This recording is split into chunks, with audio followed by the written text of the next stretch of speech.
My name's Andrew Heasler. I'm a judge of the District Court of New South Wales.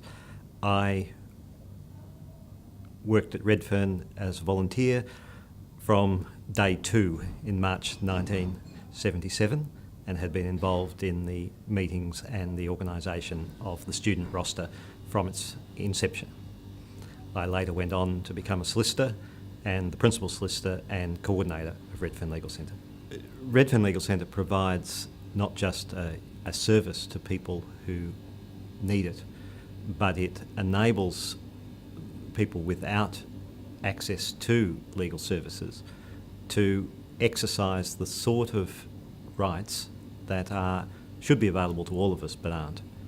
And a centre such as Redfern allows an overview of the problems of people most in need and provides avenues that those problems can be addressed both individually and collectively.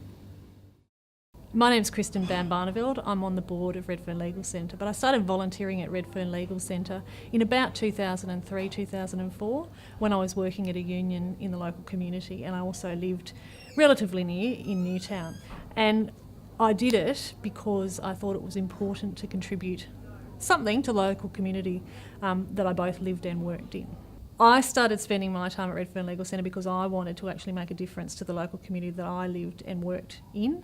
And I think that having both volunteered and both been on the board of Redfern Legal Centre for quite some time, there are some amazing things that Redfern Legal Centre achieves. It achieves things for the local community, both legally as well as socially.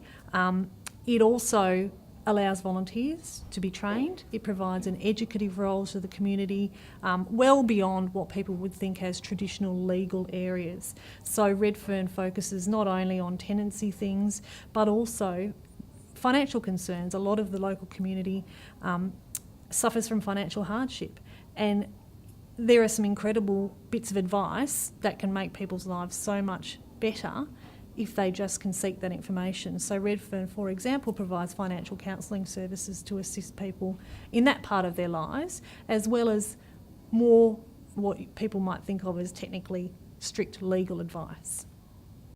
I'm Alastair McEwin. I'm the Director of the State Office of Community Legal Centres New South Wales, which is the peak body for community legal centres in New South Wales.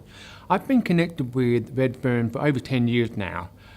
First in my capacity as the manager of the Disability Discrimination Legal Centre, which was just down the road from Redfern.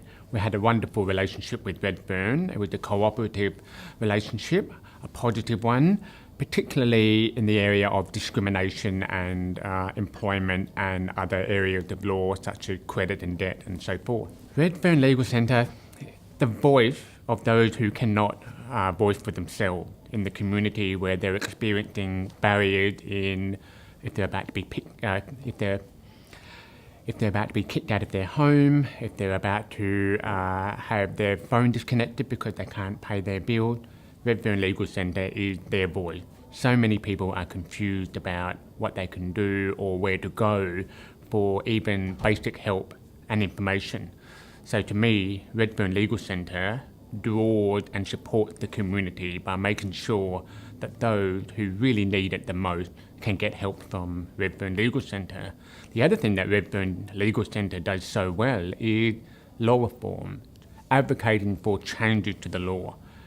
The law discriminates and the law locks out a lot of people. And so Redfern plays a really important role in making sure that if the law is unfair, Redfern Legal Centre works with government and with pro bono law firms and with the community to change those unfair laws.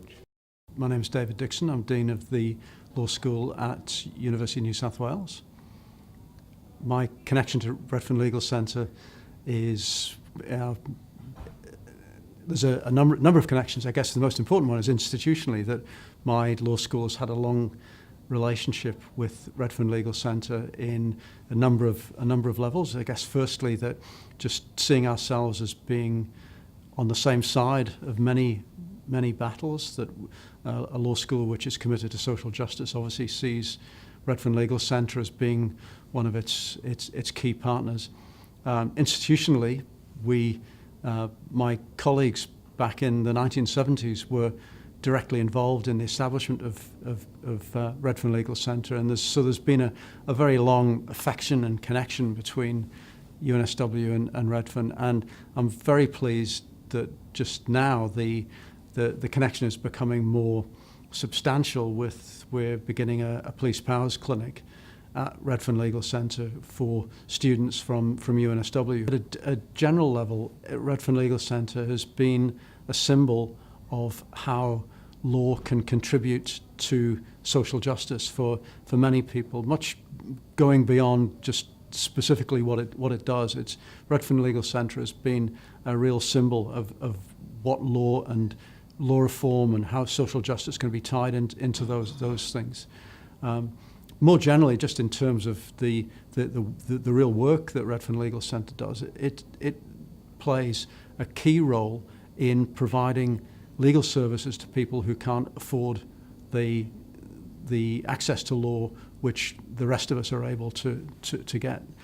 So many people are simply excluded from access to law by social and economic disadvantage, and without law centres like Redfern Legal Centre being there, they are not able to be part of a society which values people's rights and which protects their legal status. And so having a place where people can go to is, without being charged by lawyers, is absolutely vital. I gravitated toward Redfern, and they had fantastic parties. And perhaps I'm only just remembering the party, but there was, I think there might even have been a seminar or a workshop followed by the most spectacular party, and the entire kind of progressive legal world, I think, flocked around Redfern Legal Centre. And then I started working at the University of New South Wales, which had a very strong connection with Redfern Legal Centre. So I always had some kind of involvement with them, and indeed with other community legal centres, because I was on the board of Women's Legal Services for 10 years, I think. Yeah, so, and I've always known a lot about what Redfern does without ever having worked there directly, but really just maintained that connection with some of the people. So after I went to the bar, I did a case with Andrew Heasler, who was one of the early solicitors, and he reminded me of, those days. So I guess if you're kind of my age, Redfern Legal Centre was an incredibly foundational, formative part of people's legal experience. Well, I think the value is almost self-evident. It's been doing what it's been doing for a very long time, very effectively, and it's maintained innovation. I thought it was very interesting to hear about the refocusing into the 6 areas and the partnerships with private firms. Realistically, in this day and age, government funding has just become more and more limited, and it's only those kinds of partnerships.